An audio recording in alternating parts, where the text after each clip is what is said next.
On Radio Chile. Las opiniones vertidas en este programa son de exclusiva responsabilidad de quienes las emiten y no representan necesariamente el pensamiento de On Radio Chile.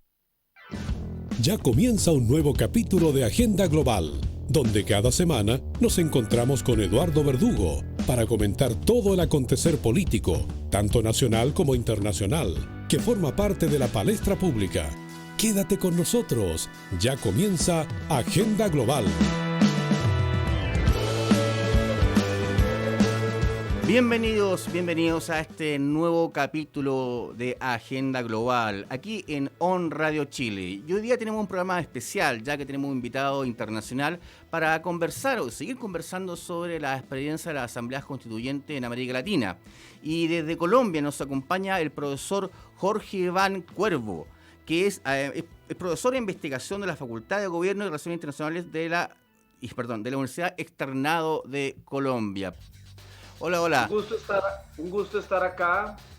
Gracias por la invitación y bueno, comentando la experiencia colombiana de la constituyente y contento de restablecer de alguna manera mis vínculos con Chile. Viví allá 2 años entre el 2000 y el 2001 y bueno, sigo muy en contacto con Chile, con mis amigos chilenos y he estado al tanto de lo que está pasando ahora con el proceso constituyente. Sí, les comento que Jorge es abogado de profesión, justamente, es profesor e investigador de la Facultad de Gobierno y Relaciones Internacionales de la Universidad Externado de Colombia. Ha sido profesor titular durante más de 10 años, desde el año 1997 en la universidad. Ha trabajado en la Procuraduría General de la Nación, como en la Fiscalía justamente en Chile, en la Presidencia de la República, en el Ministerio de Justicia y del Derecho. Y además es columnista del diario El Tiempo y panelista y contertulio asiduo en los programas de televisión y de radio, justamente en medio de comunicación de Colombia, por lo cual tenemos un experto justamente en la materia y además que un experto que nos va a ayudar a dilucidar qué fue lo que ocurrió en Colombia y cuál es la experiencia que deberíamos tomar. Y yo quiero partir con algo básico, Jorge, que cuando a mí me lo contaron yo lo encontré como más que una anécdota, un nivel de ciudadanía y participación impecable, cuando me dicen la séptima papeleta, que todo parte de una séptima papeleta. ¿Qué es lo que significa eso para comenzar la Asamblea Colombiana? Bueno, un poquito de contexto histórico, Eduardo. Finales de los 80s, en Colombia estaba muy intenso, sobre todo la lucha contra el narcotráfico, era la época de Pablo Escobar, habían matado a 3 candidatos presidenciales y adicionalmente se venía de un proceso de desmovilización del grupo M-19, digamos ese fue un poco como el contexto en el que se dio. Pero además había una suerte de sentimiento nacional de un bloqueo institucional y de insuficiencia de las instituciones del Estado para enfrentar esos desafíos. El sistema político de la constitución anterior, o sea, la constitución de 1886, que había sufrido unas reformas, estaba montado sobre la base de que solamente los ciudadanos se podían expresar a través de los partidos políticos. Y los partidos políticos en la segunda mitad del siglo XX hicieron un acuerdo para superar un periodo de violencia que hubo en la mitad del siglo, que se conoció en Colombia como el Frente Nacional. El Partido Liberal, el Partido Conservador, 2 partidos mayoritarios, decidieron hacer un pacto y rotarse el poder sin elecciones libres, más o menos desde la década del 60 hasta el año 74. Entonces, en ese contexto, la movilización ciudadana en un ámbito de conflicto armado era bastante débil. ¿Qué pasó? A finales de esos 80s, entonces, el movimiento estudiantil empezó a movilizarse en las calles, bastante similar a lo que antecedió en Chile, y empezó a darse una idea de la necesidad de reformar la Constitución de 1886, porque desde el 70 hasta entonces había habido por parte del gobierno una serie de intentos de reforma que fracasaron, bien sea en el Congreso de la República o en ese momento en la Corte Suprema de Justicia, que no aceptó este tipo de reformas. Entonces, los jóvenes, era el año 89, yo estaba terminando mi carrera de Derecho, justamente, que la terminé en el año 89. Salimos a las calles un poco pidiendo una válvula de escape al sistema que estaba bastante cerrado. Entonces, había unas elecciones donde se votaba para gobernador, para alcaldes, para concejales, para diputados, para congresistas, y ahí habían 6 papeletas. En esa época uno depositaba 6 papeletas. Entonces el gobierno dijo, bueno, aceptamos que simbólicamente se incluya una 7ª papeleta en la que se preguntaba de manera simbólica, no tenía un efecto jurídico, si la sociedad estaba de acuerdo en que se convocara una asamblea constituyente. Y esa 7ª papeleta fue contada simbólicamente y obtuvo muchísimos votos. Entonces, el gobierno de la época, mediante un decreto de estado de sitio, que es lo paradójico, habilitó a la autoridad electoral para que contabilizara esos votos y esos votos tuvieran un efecto jurídico. Y como consecuencia de eso, con otro decreto de estado de sitio, entonces ya el gobierno procedió a que se votara formalmente la convocatoria a una Asamblea Nacional Constituyente y se eligieran los constituyentes. Entonces fue un movimiento que inició en la participación ciudadana, en un contexto de agotamiento del sistema político, en un ámbito de bloqueo institucional y de tremenda violencia, sobre todo narcoterrorista, y así surge esto que se denominó la 7ª papeleta, que terminó en la Asamblea Constituyente y la aprobación de la Constitución del 91 y la derogatoria de la Constitución de 1886. Jorge, hay algo que me llama la atención. Primero, cuando me dices que la Constitución estaba hecha justamente para que 2 partidos, o una especie de bipartidismo, se alternaran en el poder, algo que también pareciera que ocurrió también en Venezuela, también con el Pacto Punto Fijo, después de la dictadura que hubo allá también entre Copey y ADECO, ocurrió algo parecido, que también terminó justamente con la crisis del sistema político. Punto 1. Y algo también pareció lo que ocurre en Chile, porque independiente de que hay una serie de partidos políticos, una gran diversidad de partidos políticos, siempre terminaban en un bipartidismo, o sea, oposición y gobierno. Entonces uno dice, bueno, el problema de los sistemas políticos, justamente cuando están en crisis, es que ya no son representativos. Lo primero que ocurrió en Colombia, ocurrió en Venezuela y ocurrió en Chile. Entonces la primera característica que uno ve, según lo que tú me cuentas, y con una lección democrática de participación ciudadana increíble en el caso colombiano, ya es que con la movilización de los jóvenes justamente, y esta 7ª papeleta, es que cuando los sistemas políticos ya no son representativos, está la necesidad de la sociedad cambiarlos. Y en el caso de ustedes, con esta 7ª papeleta y esta Asamblea Constituyente. Además, ustedes estaban, como bien lo dices, inmersos en una crisis, además, de seguridad interna, porque al final, tú me dices, claro, estaba todo el tema por un lado, el tema del narcotráfico, el M-19 se estaba desmovilizando también en ese proceso. Estaba el presidente Gaviria, si mal no me equivoco. Sí. Digamos, el tema empezó con el presidente Virgilio Barco. Sí. Ahí surgió lo de la 7ª papeleta, sí, y el decreto de estado de sitio para que se contabilizaran esos votos, pero finalmente quien instaló la Asamblea Constituyente fue César Gaviria, y fue en el gobierno de César Gaviria que se aprobó la nueva Constitución. Fue en el intervalo de Virgilio Barco y César Gaviria. Claro, entonces uno dice, bueno, hay muchas similitudes que los estudiosos dicen, o sea, que hay 2 formas donde se crean la Asamblea Constituyente. Una es básicamente con estos procesos de crisis institucional, de deslegitimación democrática, o cuando nacen nuevos estados, básicamente con la descolonización o la iniciación de estados federados. Son los 2 sistemas de asamblea que la historia ha dado como Asamblea Constituyente. Entonces lo que ocurrió en Colombia es una gran lección para lo que ocurrió en Chile, porque es un antecedente de cómo una constitución no abarca la representación necesaria y no soluciona los problemas que una sociedad hoy día está planteando.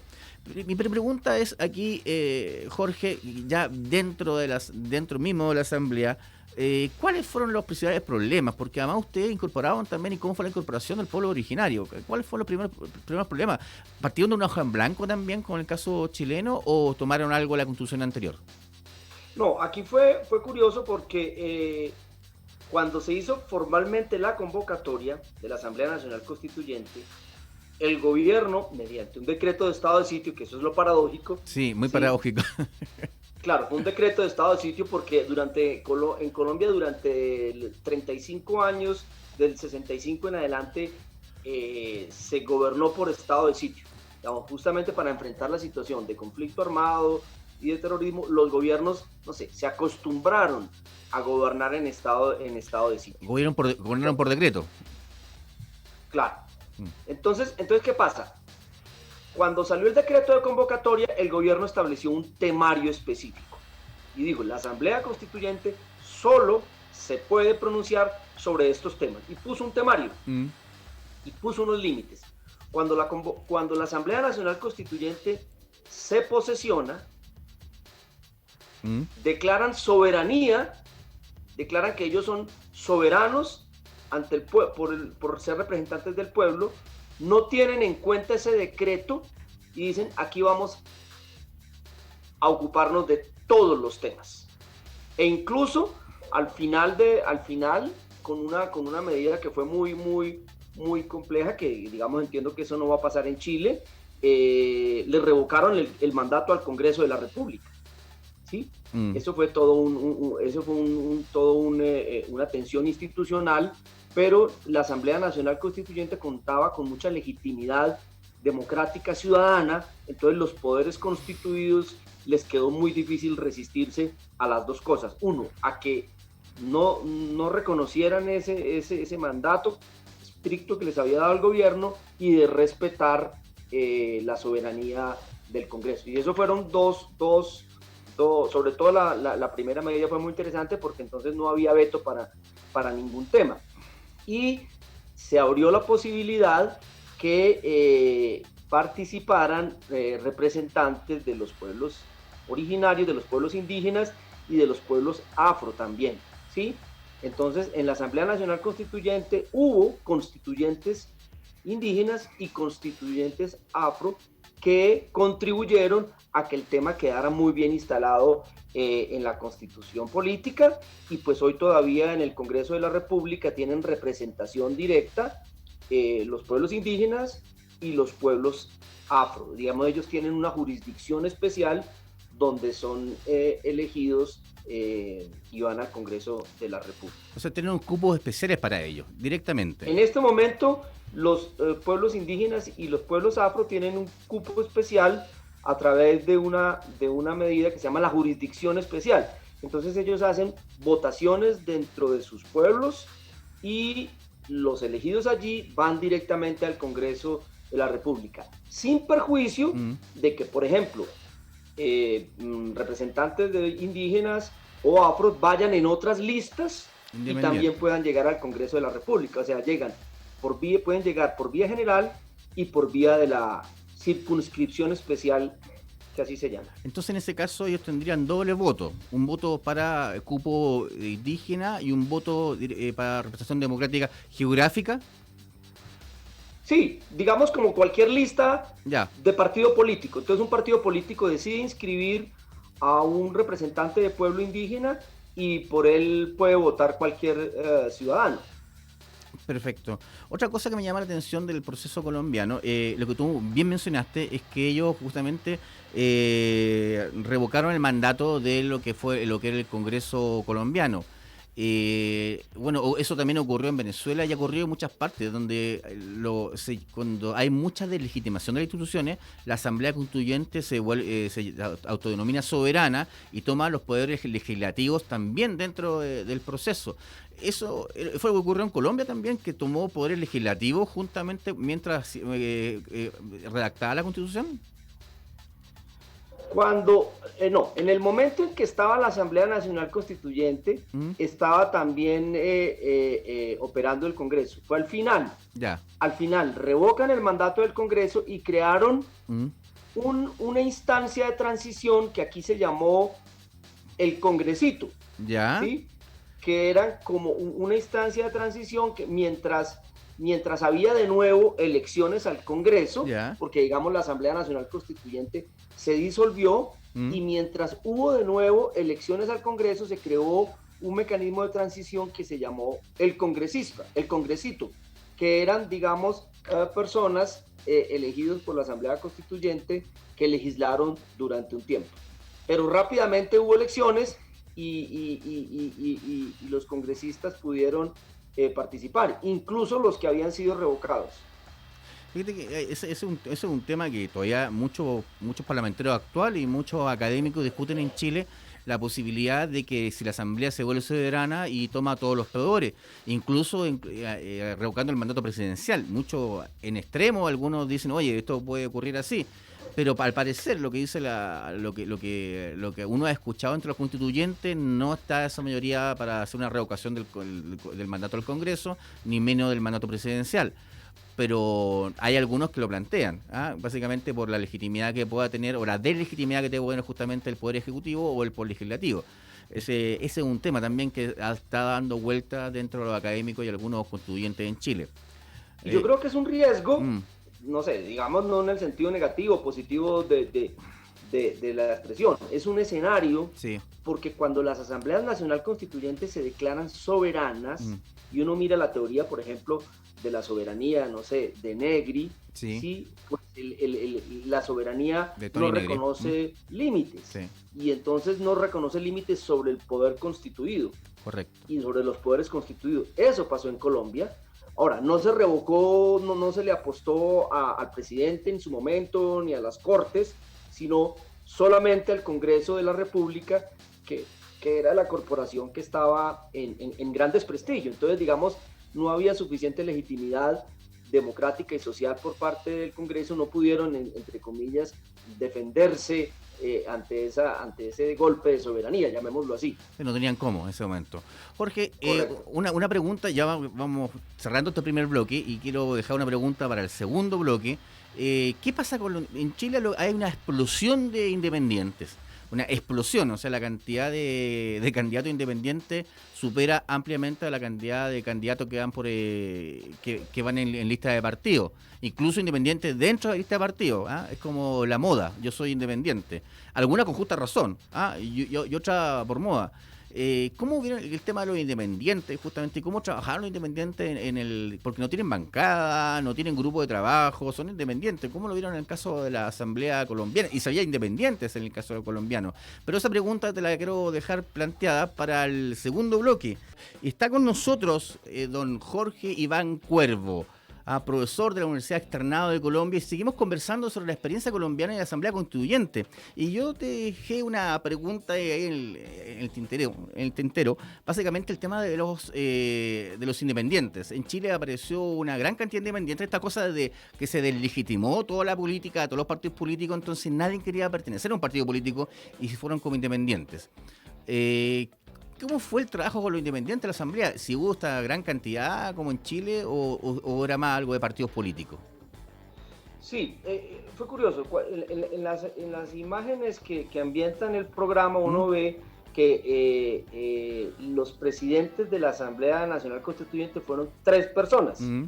¿Sí? Que eso fue un pacto muy interesante porque le dio buena legitimidad. Entonces estaba Horacio Serpa, que era del Partido Liberal, partido tradicional.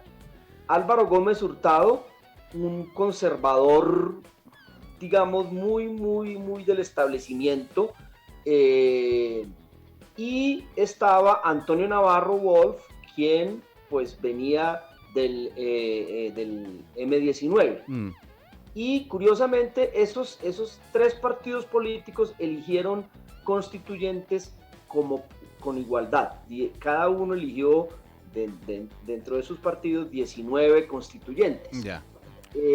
Había una disidencia del Partido Conservador que lideraba a Misael Pastrana, que también obtuvo unos representantes. Se habilitó la participación que esta es otra minoría, gracias desde el punto de vista político que ingresó con la Asamblea Constituyente. Los movimientos cristianos tuvieron participación y tuvieron representantes en la Asamblea Constituyente. Ese fue un tema que también ingresó en la agenda política colombiana, de la que no se habla mucho. Y entonces los independientes, los indígenas tuvieron representación directa, se alinearon alrededor de esos tres partidos. Entonces era simbólico porque el sistema político estaba liderado por dos partidos, el liberal y el conservador, que representaban Serpa y Álvaro Gómez. Y llegó una nueva franja, que fue la del M19, se llamaba Alianza Democrática M19, que recogió también, digamos, muchos nuevos actores políticos independientes.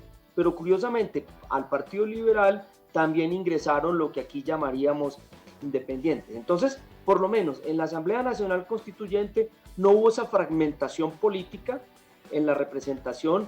Eso ya fue más adelante con el nuevo arreglo institucional, que se crearon muchísimos partidos en su momento. Hoy Colombia es un sistema político que yo lo llamaría como de pluralismo moderado. O sea, hay alrededor de 13, 14 partidos políticos y movimientos con personería jurídica. O sea, pasamos de 2 a 14. Ahora, que eso es suficientemente todavía representativo está en discusión, porque nosotros también, por ejemplo, tuvimos protestas sociales a finales del 2019, como el estallido social en Chile, y muchos analistas consideran que esas protestas sociales que se dieron y que durante la pandemia bajaron es un síntoma también de una nueva, llamémoslo así, crisis de legitimidad del sistema político, sobre todo para nuevos actores como por ejemplo los jóvenes, el movimiento feminista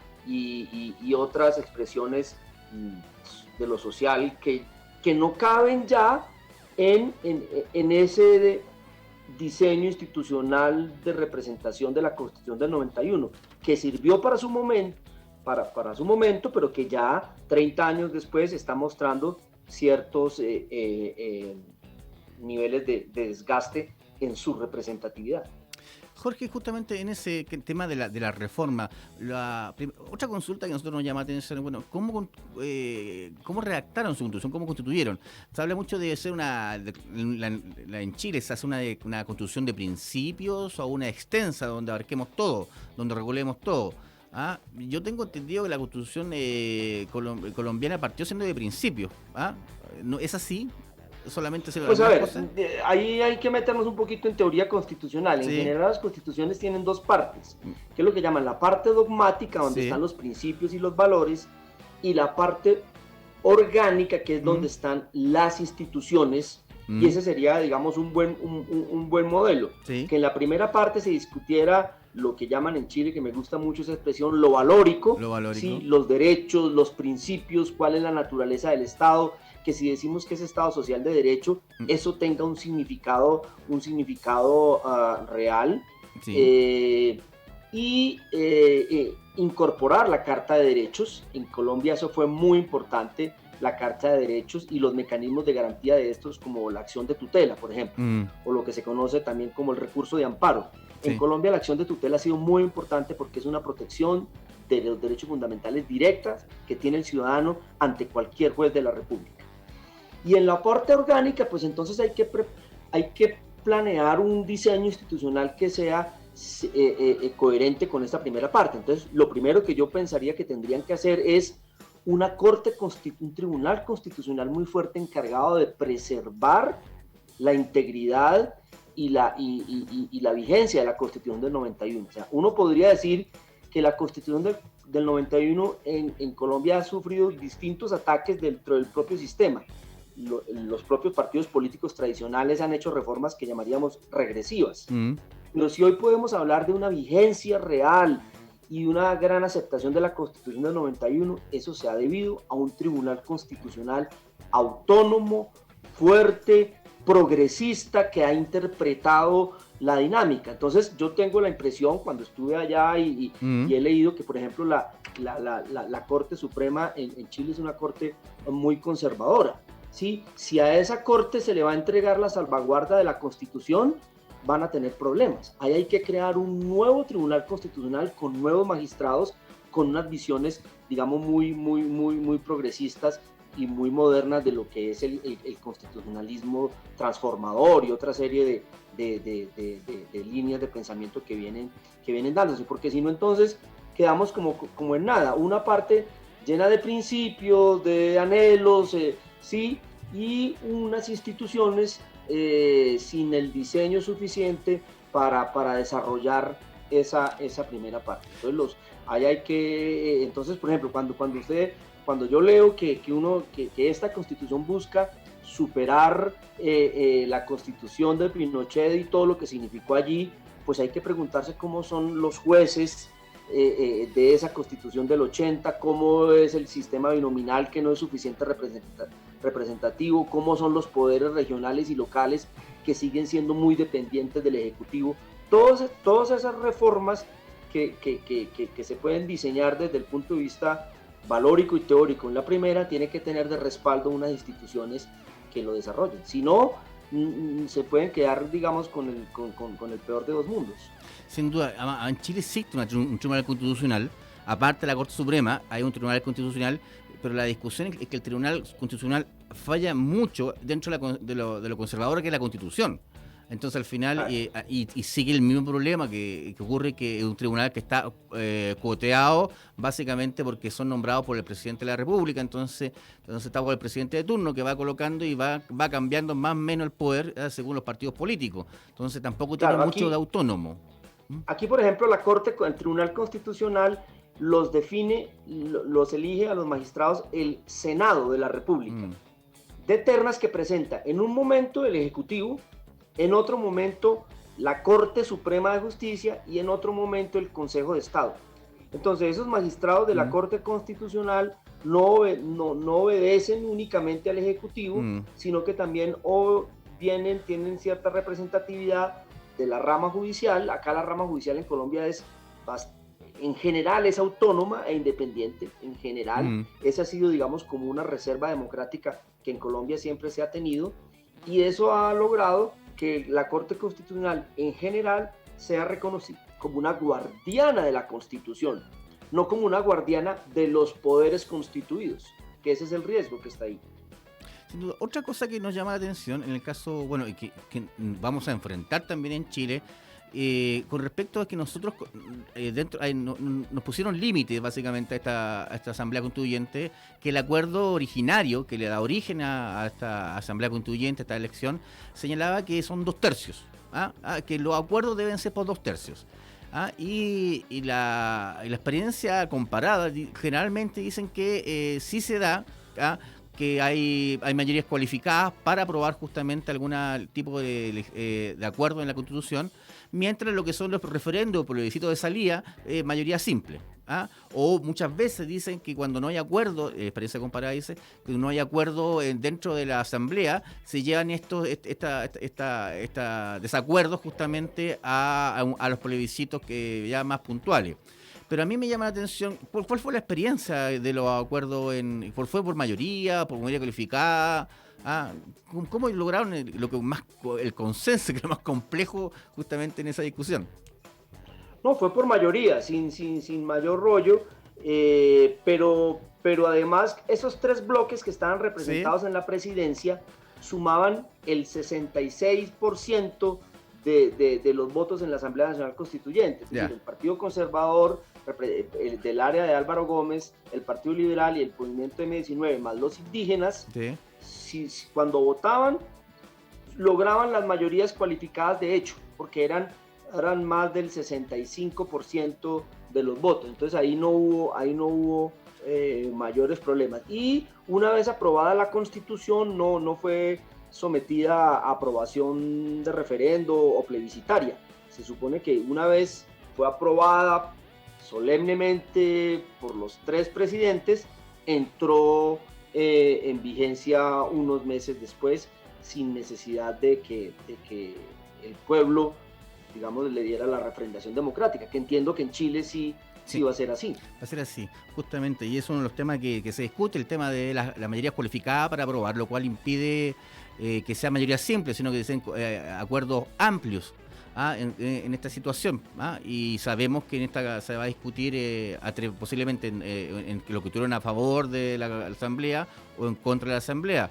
Pero ya lo que más se teme es que posiblemente el tener quórum muy alto para cualquier aprobación de proyecto terminemos entrampados en discusiones de método de elección o temas de elección, más que resolver el tema de la Constitución. Es algo que hoy día queda como en el aire con respecto a cómo va a ser el trabajo justamente de lo que es la Asamblea. Y ahí viene otro punto, otra consulta, Jorge. ¿Cuál fue lo que más costó tomar decisiones en la Asamblea Constituyente colombiana? ¿Qué fue lo que más les complicó o que más les costó?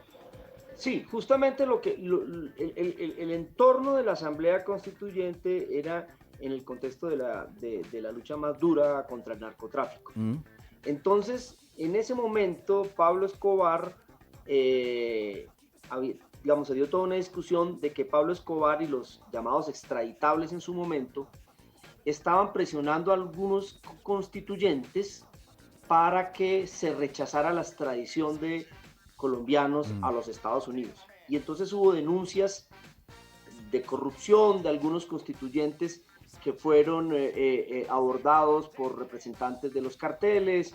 Y por ejemplo, si algún constituyente tenía en ese momento una posición, llamémoslo así, legítimamente nacionalista, inmediatamente era mirado con sospecha. Usted está haciéndole el juego a los narcotraficantes que no quieren ser extraditados. Incluso eso significó que Misael Pastrana, que había sido presidente de Colombia en el año 70 al 74, claro, y que era también miembro de la Asamblea Constituyente en una disidencia del Partido Conservador, se retirara de la Asamblea Constituyente. Él renunció a la Asamblea Constituyente porque dijo que el tema sobre la extradición no estaba dándose en buenos términos, que había intentos de soborno, amenazas, y que él no se sentía con tranquilidad para votar. Entonces, lo que produjo ruido en Colombia durante la Asamblea Nacional Constituyente fue el tema de la extradición, y algunas personas finalmente consideran que en la Constitución del 91 se rechazó la extradición, y muchos lo interpretan como que ese fue un triunfo de los carteles, de Pablo Escobar y de los carteles de la droga, porque eso era lo que ellos querían un poco. Pero también se desconoce que en esa Asamblea Nacional Constituyente había muchos representantes que tenían una legítima posición, llamémoslo así, de soberanía nacional respecto de la justicia. Pero eso hizo mucho ruido, y en un momento determinado incluso pudo haber afectado la legitimidad, porque se decía, bueno, ¿cómo es posible que nos hayamos metido en este proceso tan interesante y haya terminado ensuciado en un debate sobre extradición, narcotráfico y demás? Posteriormente, la extradición se restableció, sí, pero eso fue un poco lo más duro. Sobre todo lo otro, no hubo mayores discusiones sobre reconocimiento de pueblos originarios, sobre crear un tribunal constitucional, sobre una carta robusta de derechos. Sobre eso se lograron consensos fácilmente. Jorge, una última pregunta antes de ir a nuestra nueva pausa musical. Tú bien decías que actualmente hay movimientos que piensan que se debería reformar nuevamente la Carta Magna, la Constitución colombiana. Esto desde el año 91, la aprobación de ustedes. Y llama la atención que esto no venga solamente de un lado, ese de los grupos feministas, de los grupos que piensan que son más progresistas, sino también uno lo escucha por el lado del presidente Uribe, también por el otro lado, Centro Democrático también quiere reformar la Carta Magna. Entonces, a mí me llama la atención que por ambos lados hay voces que dicen que hay que reformar la Carta Magna. Uno porque es demasiado progresista, otra porque no cumple lo que la actualidad, lo que debería tener, lo que la sociedad hoy día está pidiendo. Pero entonces a mí me llama la atención, y bueno, ¿ustedes lograron legitimar el sistema político después de esa Carta Magna? Porque ya estamos a 30 años, casi más de 30 años, 30 años, perdón, justamente, desde la Constitución, y ya vemos que pasa que estamos nuevamente en una crisis política, aunque pareciera que en América Latina vivimos en crisis política, eso es la realidad. Claro, ese es un tema que es complejo porque si bien uno pensaría, para simplificar, que hay dos tipos de reformas. Las reformas de los nuevos movimientos sociales y políticos, ¿sí? Los jóvenes, el movimiento feminista, el movimiento ambiental, por ejemplo, que consideran que hay que hacer algunos ajustes para que dotar de un poco más de representatividad y legitimidad, sobre todo porque, digamos, el tema de la pandemia puso en evidencia la fragilidad como del sistema social de protección. ¿Sí? Mucha gente quedó por fuera del sistema social de protección y eso ameritaría algunos ajustes en términos de representatividad. Pero por el otro lado vienen unas reformas, llamémoslo así, de la derecha, ¿sí? De la derecha representada en el uribismo, que son reformas regresivas a la Constitución. Entonces, por ejemplo, que el Congreso no sea bicameral sino unicameral, que haya una sola corte, que se acaben. Nosotros tenemos Consejo de Estado, Corte Suprema de Justicia, Corte Constitucional. La idea del uribismo es acabar todo en una sola corte en el que el Ejecutivo tenga mucha incidencia. Entonces, claro, la derecha uribista quiere unas reformas regresivas en términos de la Constitución del 91. Ahora, frente a lo segundo, cuando los que estábamos en esa época, el movimiento estudiantil, nos reunimos y conversamos sobre qué pasó, dijimos, bueno, ese movimiento fue muy interesante, el diseño institucional. Creo que la mayoría de fuerzas sociales y políticas de ese momento nos replegamos y volvimos, digamos, a nuestros cuarteles de invierno. Y quienes quedaron interpretando y desarrollando la Constitución, pues fueron los partidos políticos.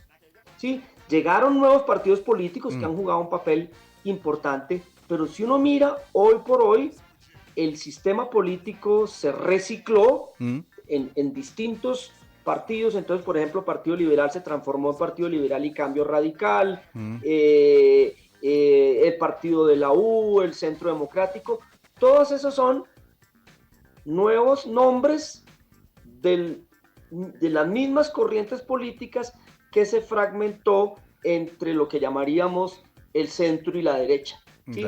Entre el centro y la derecha. Entonces, esos en el Congreso son los que hacen las reformas constitucionales. Ellos en el Congreso son los que finalmente eligen los magistrados de la Corte Constitucional. Ellos son los que eligen al procurador. Ellos son los que eligen al contralor. Entonces, me parece que los partidos políticos en Colombia se han hecho, digamos, la tarea de recomponerse, de reciclarse y de imponer una lógica que en gracia de discusión no es la esencia de la Constitución del 91. Y ahí es donde yo vuelvo.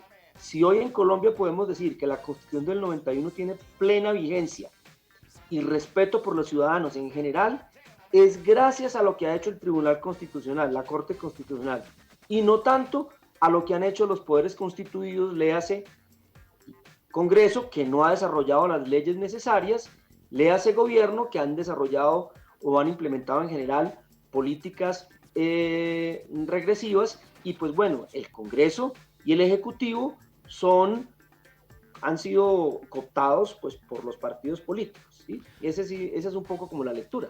Jorge, te comentaba justamente lo que pasaba en nuestra región. Bueno, este es básicamente nuestro vecindario. Nuestro vecindario se ha llenado de asambleas constituyentes en los últimos 20 años.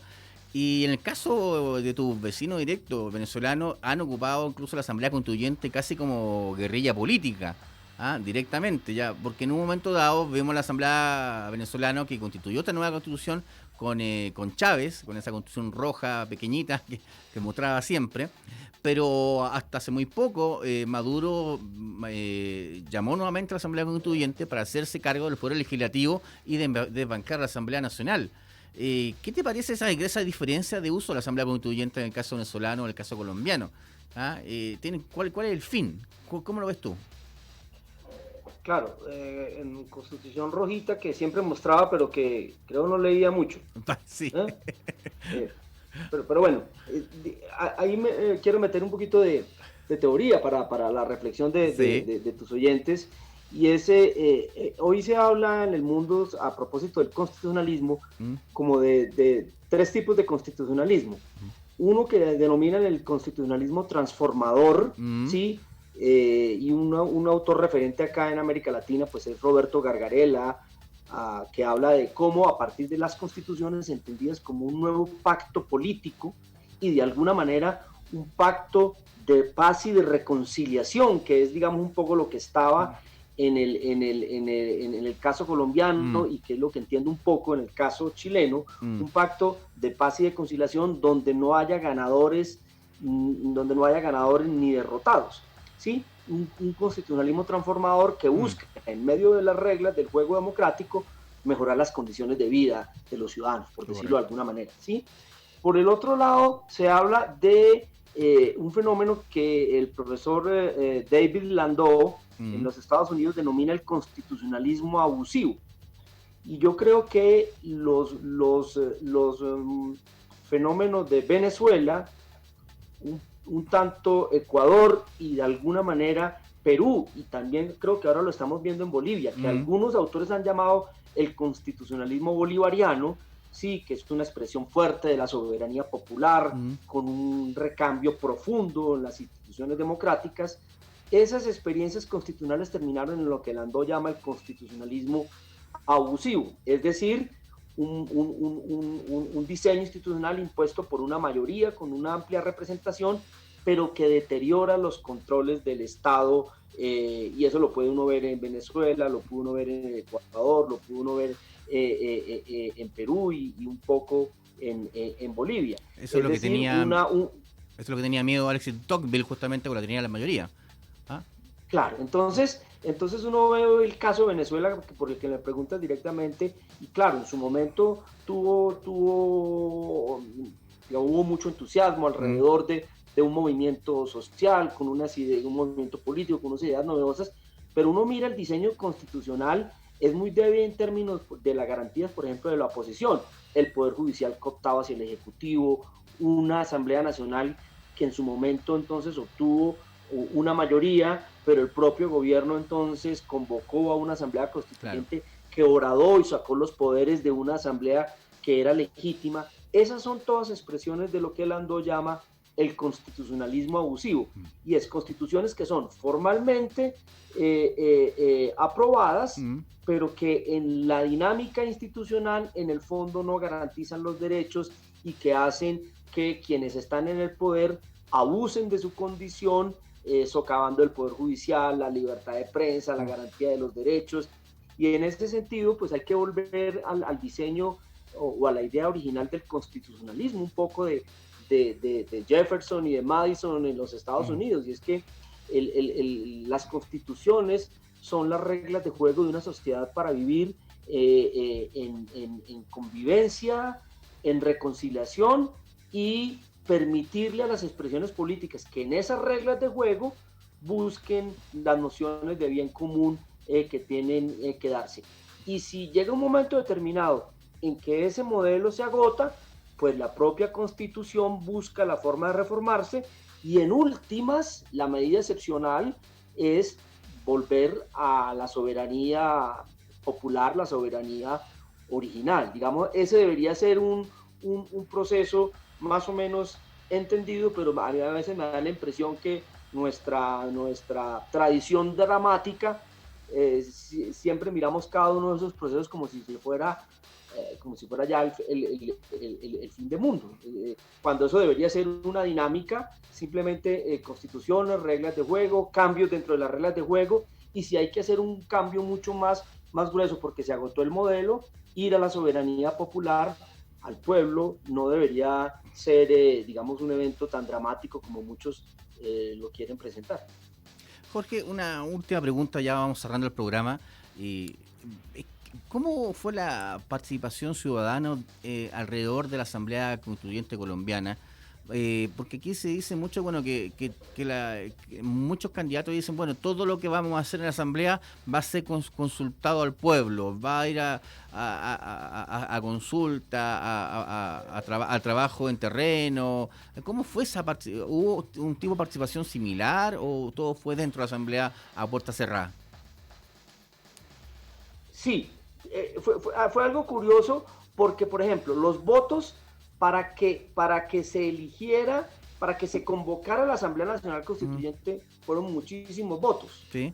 Pero los votos para elegir los constituyentes fueron muy pocos votos en Colombia. ¿Sí? Eso fue toda una paradoja, fueron cerca como de 2.300.000 votos, y entonces eso decían que eso había afectado la legitimidad de la Asamblea Nacional Constituyente.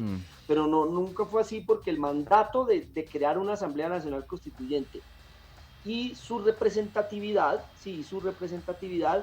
hizo que los debates, que fueron internos, pero digamos al público, fueron internos al público, fueran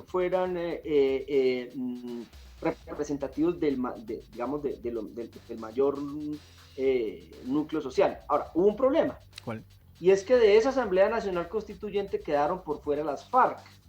Ya. Justo el día de las elecciones para elegir los constituyentes, hubo un bombardeo a lo que se llamaba en ese momento Casa Verde, que era donde tenían asiento los jefes de las FARC.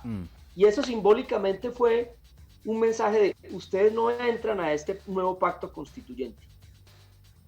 El proceso de paz se firma unos años atrás, y siempre yo me hago la pregunta: ¿cuántos muertos no nos hubiéramos evitado si en ese momento, en la Constitución, en ese momento constituyente del 90, hubiéramos tenido la grandeza política de también haber incluido a las FARC en un proceso de desmovilización como se hizo con el M-19? Y entonces, como no se hizo, las FARC siguieron como un factor de deterioro de la seguridad, y le dio razones a muchos sectores reaccionarios para no desarrollar la Constitución, digamos, con todos los fierros, como se dice coloquialmente, porque siempre estaba el argumento: ojo, es que tenemos un enemigo interno, tenemos a las FARC, tenemos el conflicto armado, no podemos ir tan rápido, vamos allí. No, si hubiéramos incluido a las FARC y todo lo que ellos en su momento representaran, que desde el punto de vista numérico no era muy significativo, pero desde el punto de vista simbólico, sobre todo lo rural, quizás nos hubiéramos en Colombia evitado 30 años de muertos, que aparentemente, pues con el proceso de paz que se firma en el gobierno de Santos, por lo menos la desmovilización de las FARC se logró, no de otros grupos armados ilegales, y hoy estamos de nuevo en una situación de deterioro de la seguridad pública en algunas regiones que digamos, tensiona el movimiento constituyente, porque ese es un tema, digamos, cuando miro a la distancia el momento chileno, todo el estallido social que sigue estando allí tan duro, con una violencia que, digamos, que uno no se imaginaba, ¿sí? Había mucha frustración ahí represada. Uno dice: ¿en qué medida este nuevo pacto constituyente, incorporar a los pueblos originarios, a los nuevos movimientos sociales, el feminismo, va a resolver el tema de la violencia social? De eso no hay garantía alguna. Ninguna. Es una tarea pendiente para este nuevo Chile que se comienza a dilucidar y empieza a dibujar. Pero bueno, nos queda por delante mucho tema. Jorge, te quiero dar las gracias por estar con nosotros aquí en Agenda Global, por tu tiempo, y que nos hayas comentado justamente toda la historia y todo lo que ocurrió en la Asamblea Constituyente Colombiana del año 91. Que para nosotros, para la gente que aquí en Chile y la gente que es auditora justamente, y además televidentes justamente en el streaming con el programa nuestro, ha seguido en detalle, ya que hemos tenido muchos invitados y académicos y políticos que seguimos de cerca lo que puede ser un cambio drástico en la realidad nacional, y espero que así sea. Así que quiero reiterarte las gracias por estar con nosotros, y esperamos que más adelante tenerte como invitado también para conversar de otros temas también sobre Colombia. Queda mucho tema para conversar sobre la América Latina y Colombia. Así que muchas gracias, Jorge, y bueno, y nos vemos más adelante. Gracias, Eduardo, por la invitación, por compartir mis ideas y por reconectarme un poco con Chile, país al que le guardo mucho cariño y mucho aprecio. Muchas gracias a ti y bienvenido nuevamente a Chile, aunque sea en forma virtual. Así. Bueno, y aquí nos despedimos, señores televidentes y señoritas y señoras, justamente sobre Agenda Global, y pensando ya en este nuevo Chile hacia adelante, y seguiremos conversando el próximo lunes con nuevos invitados para hablar aquí en On Radio Chile sobre la Agenda Global. Muchas gracias y hasta luego. Hasta aquí llegamos con Agenda Global. Si te perdiste el estreno de Agenda Global, no te preocupes. Este miércoles a las 10 de la mañana podrás escuchar su repetición para mantenerte al tanto de toda la actualidad política, nacional e internacional. ¡Hasta la próxima! Las opiniones vertidas en este programa son de exclusiva responsabilidad de quienes las emiten y no representan necesariamente el pensamiento de ON Radio Chile. ON Radio Chile.